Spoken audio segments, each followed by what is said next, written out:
Muito bem, a Fórmula 1 desembarca no Brasil, em São Paulo, em Interlagos. Chegamos ao Grande Prêmio de São Paulo.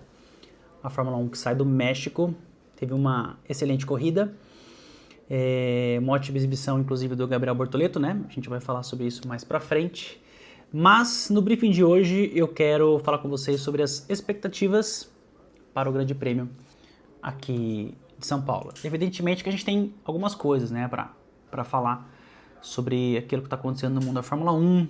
A Fórmula 1 ela chega de uma forma meio conturbada, assim, né? Tem bastante notícia circulando, Horner na Ferrari, o cargo de Fred Vasseur, que está um pouco ameaçado, Lewis Hamilton, o futuro na Ferrari, Oliver Bearman já é cotado ali como um possível sucessor, e qual vai ser o destino de Leclerc, e por aí vai. Mas antes da gente entrar nas expectativas para o Grande Prêmio de Interlagos, eu estarei no Grande Prêmio de Interlagos. Você está feliz, amor? Muito. A gente conseguiu. Acho que você deve ter tentado comprar também. Eu tentei comprar de todo quanto é jeito, na pré-venda, na venda extraordinária. Tentei comprar de várias formas e impossível. Abria meio-dia, meio-dia um, estava esgotado. Vinha eu e a Ju, ambos frustrados aqui para casa. Mas, graças a Deus e ao Santander, lá nós estaremos para esse grande prêmio no setor K. E é claro que eu vou filmar tudo para vocês, tem bastante conteúdo legal aqui para soltar. Quais são as expectativas, amor, para o Grande Prêmio de São Paulo? Muita emoção. Muita emoção. Vou perguntar, quem vai vencer? Quem você acha que... Verstappen, eu acho. Ó, você vê que a minha esposa, ela tá coesa. Realmente, o atual rei de Interlagos é o Max Verstappen, né? Eu sou torcedora do Hamilton. É uma torcedora do Hamilton assumida. Vamos ver o que vai acontecer, né? Muito bem. Vamos fazer um panorama de como é que a Fórmula 1 desembarca no Grande Prêmio de São Paulo. Primeiramente, a gente tem que trazer algumas coisas que aconteceram no Grande Prêmio do México, né? A gente teve a vitória de Lando Norris, com um ritmo absurdamente inimaginável, olhando a tudo aquilo que aconteceu ao longo da temporada. O Lando chegou a colocar 30 segundos, mais de 30 segundos no segundo colocado, que é o Leclerc, e no Oscar Piastri a gente nem se fala, né? Que, por sinal, o Oscar Piastri que disse abertamente que é um mistério, né? Tudo isso está acontecendo. Ele não está encontrando ritmo suficiente para fazer frente ao Norris, e disse que isso pode ser um mistério. E a gente já começa a ver algumas teorias da conspiração, que porque a equipe é britânica, está favorecendo um piloto britânico. Eu li muita coisa em alguns portais, mas isso aí são especulações. Eu acho isso muito difícil. Agora, botar a mão no fogo, é claro que por ninguém. Ainda mais no mundo da Fórmula 1, né? Mas eu acho que o Lando ele chega como o favorito para esse Grande Prêmio de São Paulo. Mas a gente não pode esquecer que Max é Max e tem feito realmente milagres com o RB21. E uma outra coisa importante, uma expectativa importante, é que o Helmut Marko falou que há uma série de atualizações previstas ainda para esse ano, e provavelmente eles estão levando alguma coisa. Eu não li, não procurei. Aliás, procurei, não achei nada muito específico referente às atualizações aqui para São Paulo, né? Então, a Red Bull tem sempre uma carta na manga. A gente tem que ficar muito atento. Eu encaro o Lando Norris, então, como o cara a ser batido nessa pista. A gente tem que ficar de olho, sim, no Oscar Piastri, que vai fazer de tudo para encontrar o ritmo que ele vinha tendo até essa metade da temporada. Mas eu espero que o Max Verstappen realmente tire mais uma vez um coelho da cartola, né? Então, é mais ou menos a nível de papaya versus Red Bull versus papaias. É mais ou menos isso que eu acho que vai acontecer. O Max tem um retrospecto muito positivo, né? Em Interlagos. Que mais? A gente viu essa semana, e não tem como a gente falar de Interlagos e não falar de Hamilton, né? Por todo o apreço que ele tem pelo Brasil, ele é cidadão aqui, né? Da nossa terrinha Tupiniquim. Então não tem como não falar dele. É interessante que o Hamilton ele teve um começo e uma metade de um final de semana muito bom, né, no México, de maneira geral. Com o pênalti que ele tomou, tudo foi ali por água abaixo, mas o fato é que ele encontrou algum ritmo ali, ainda inferior ao Leclerc, que já é de se esperar mesmo, mas ele conseguiu encontrar alguma coisa. Agora, significa que ele vai encontrar alguma coisa para São Paulo? É isso que a gente tem que ver. Coloca nos comentários, eu não sei o que você acha, mas eu acho que sempre tem alguma coisa entre Lewis e Interlagos. Tirando a chuva do ano passado, né? Mas ele tá bem, com a expectativa bem alta para correr de Ferrari aqui, que ele já falou que era um sonho do Ayrton Senna, correr de vermelho aqui e tudo mais.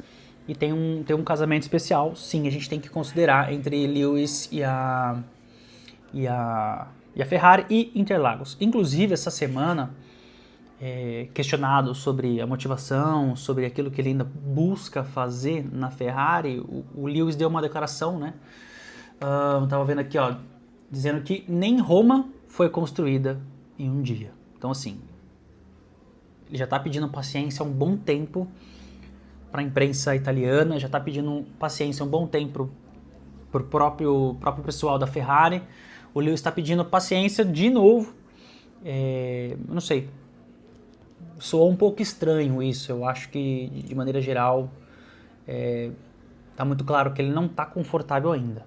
Agora, a pergunta, ele vai ficar ou não vai? É uma questão de tempo. Na minha opinião, ele já tem feito grandes coisas, viu? Pela idade, o fator biológico, tudo que ele tá, se for olhar em comparação ao Alonso, tudo bem que Aston Martin, né, não vem muito ao caso. Eu não vou falar sobre o Bortoleto nesse vídeo, porque vai ter um vídeo específico falando sobre as expectativas do Gabriel Bortoleto aqui em São Paulo, tá? Um assunto que é pertinente ao Brasil, que eu acho que é interessante a gente pontuar, que é o Felipe Massa. A gente está vendo as audiências preliminares acontecer lá em Londres, né? Onde ele processa FIA, Eccleston e a FOM por conspiração com relação ao caso Crashgate. Aí que tá. Contratualmente, já lhe expirou todos os prazos para analisar, para questionar, para indagar resultados, né? É nisso que o próprio Bernie Eccleston e a FIA estão pegando. Não? Então, assim, agora ele está pedindo uma bagatela aí de mais de 400 milhões de reais de indenização por questões morais, tudo aquilo que ele deixou de ganhar, patrocínios, mais aquele escândalo que afetou a imagem dele, enfim, tudo que ele vai descambelar lá com seus advogados. Que ele tá certo ou não, sinceramente eu não tenho essa opinião formada. Por quê? Porque não fui eu que perdi um título mundial desta maneira, né? Assim, descoberto dessa maneira. Agora, uma coisa que o próprio Bernie tá pegando firme, a veia, né, a espinha dorsal do raciocínio dele juntamente com a FIA, é que ele tá provavelmente ignorando N situações que a Ferrari não foi feliz no campeonato, erros operacionais, erros de estratégias, erros de corrida, decisões, por aí vai, que fizeram com que ele não tivesse ponto, né? Suficiente para chegar de maneira assim confortável no final do campeonato. Então o Eccleston tá indo bem nessa via, né? Agora sim, o próprio livro do Bernie, né? Eu não sou o anjo, a gente não pode confiar em nada, né? Tem uma coisa interessante, uma expectativa muito particular minha com relação a essa prova, que é campeonato de construtores, Ferrari e Mercedes. A Ferrari está com 356 pontos. e a Mercedes está com 355, um pontinho de diferença apenas da Ferrari, né? Para a Mercedes. Então a gente está com a disputa de segundo e terceiro lugar aí, né? O que acontece? A gente está falando de milhões e milhões de dólares numa disputa. Não só Max, Lando e Oscar Piastri, que acho que podem aquecer esse final de semana, mas essa batalha de construtores vai dar pano para manga. Com certeza a Mercedes ela vem empenhada para tentar roubar pontos cruciais, né? E evidentemente que a Ferrari também. Agora, olha que interessante. O ano passado a Ferrari estava brigando pela primeira colocação com a McLaren, né? E começou esse ano completamente diferente de tudo. Até recuperar o fôlego e tal, para chegar na segunda colocação. E ela pode perder a segunda colocação já em Interlagos para a Mercedes. O que complica um pouquinho a vida da Mercedes é o Kimi Antonelli, né? Que é a questão de pontos. Não é tão consistente quanto o George Russell, né? A gente tem que acompanhar. B. Chuta quantos anos que a Fórmula 1 em Interlagos está sem um representante, um piloto brasileiro. Quero ver se adivinha. 30 anos. 30 anos? Quase. Por pouco você acertou.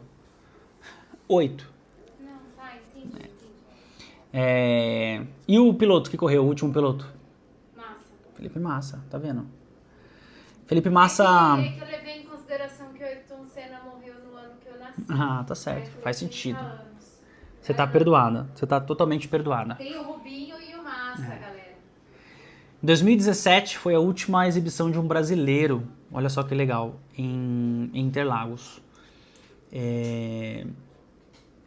Depois, só de 8 anos que a gente foi ter um representante agora, com o Gabriel Bortoleto, né? Então é o fim de 8 anos de jejum.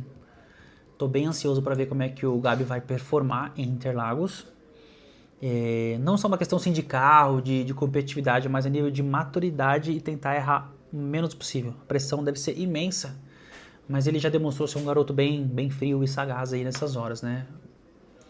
Não é nem um pouco um piloto B, igual disse o Helmut Marko. Falou besteira, das grandes, uma boa cagada. Pessoal, e para finalizar esse briefing aqui, só queria passar para vocês aqui uma visão também sobre o Ollie Bearman. Não tem como a gente não pensar nele na questão do México, que ele andou muito mesmo, a Haas nessa parte final do campeonato tá brigando, tem muito dinheiro em jogo na posição da tabela, quer ver? Ó? A Haas, times aqui, ó. A Haas está em 8º, com 62 pontos. Ela pode passar, inclusive a Racing Bulls que está em 6º, facilmente. A gente tem que ficar de olho. E o Ocon também tem conseguido bons resultados, mas sobretudo o Ollie Bearman no México demonstrou que realmente ele é um garoto fora da curva e certeza absoluta que a Ferrari está de olho. Agora, não é só uma questão que a Ferrari tem que olhar para o futuro. Todas as equipes do grid têm que olhar para o futuro. A que está mais segura ali, evidentemente, é a McLaren, já com 2 garotos jovens e 2 garotos gênios, né? Mas a Ferrari já não tem isso, já tem um Leclerc que começa a dar sinais de desgaste, bom, o Williams está muito próximo da aposentadoria, a Mercedes tem o Kimi Antonelli, a Red Bull a gente vai descobrir há pouco quem vai ser sucessor do Max, né? Se é o Hadjar, o Tsunoda provavelmente não, o Lawson talvez não, mas acho que o Hadjar que vai ser encaixado ali. Então assim, esse cenário da Fórmula 1 já vai desenhando um cenário de sucessão. Eu estou muito otimista com relação a essas últimas etapas do campeonato, com relação ao Ollie Bearman. A gente tem que ficar de olho e não só alguns jornais na Europa, dentre eles o Corriere della Sera, tem cravado que o Bearman provavelmente já é um sucessor 2027 adiante ali do Hamilton. Então tem fundamento sim. A Ferrari está bem atrasada nesse projeto, tá? talvez ali pensando em dinheiro, pensando em patrocínio, em finanças, né? O capital aberto agora. Então, mas a Ferrari já está um pouco atrasada nesse quesito aí. Nada mais justo do que olhar para esse jovem aí, britânico, com bons olhos, viu? Acho que a Ferrari vai pegar ele sem dúvida, tá bom? Pessoal, fiquem atentos, eu volto. Quero lembrar vocês, ó, dia 6 de novembro tem o lançamento do documentário, né, de 2 episódios, produzido pela HBO. HBO? Isso. Da Adriane Galisteu, né? Meu Ayrton, por Adriane Galisteu. Tô bem ansioso para assistir, isso nunca foi muito falado. Agora com os podcasts a gente viu muita coisa dela e tal, mas eu tô bem ansioso para ver aquilo que ela tem para falar sobre o breve relacionamento dela, né, 93, 94, com o Ayrton, dia 6 de novembro. Evidentemente que vai ter conteúdo aqui para vocês, falando o que eu penso, o que eu achei, o que eu curti ou não.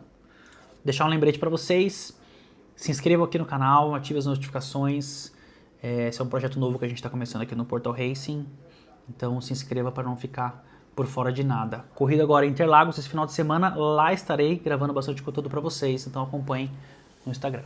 Beleza? Até a próxima.